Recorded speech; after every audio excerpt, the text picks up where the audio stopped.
Hello guys and welcome back to MS Tech Tutorials, and in today's video I'm going to be showing you guys how to fix the PS4 error code 30391-6, and let's get straight into it. So the first thing you guys are going to do is simply head over to settings, then you're going to scroll down to network. Now from network you're going to go to set up internet connection, and if you are not using a LAN cable and you have one, I highly recommend you to use a LAN cable instead, because not only will it fix this error code, it will also make your gameplay for games like GTA, almost any game and every game basically, will make it smoother and better. And if you're using Wi-Fi, don't worry, let's go to use Wi-Fi.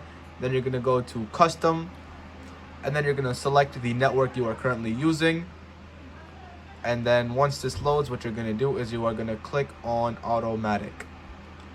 And then you're going to go to DHCP hostname, do not specify, DNS settings automatic, MTU settings manual, automatic, and then proxy server do not use. Now what you're going to do is you're going to go back to network. Okay, you're going to go back to network, you're going to go test internet connection. And then you're going to go to set up internet connection again. Just repeat the process, go to custom, go to the Wi-Fi again, or the whatever Wi-Fi name you're using. But this time, instead of going to the second one, instead of going to automatic, we're going to go to manual.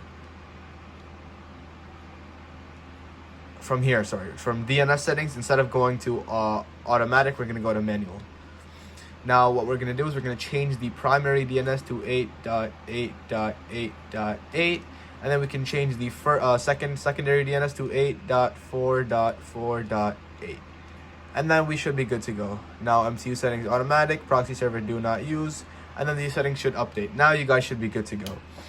And yeah, so that is it for the video. Thank you guys for watching. Make sure to give the video a thumbs up, subscribe to the channel, and have a great day.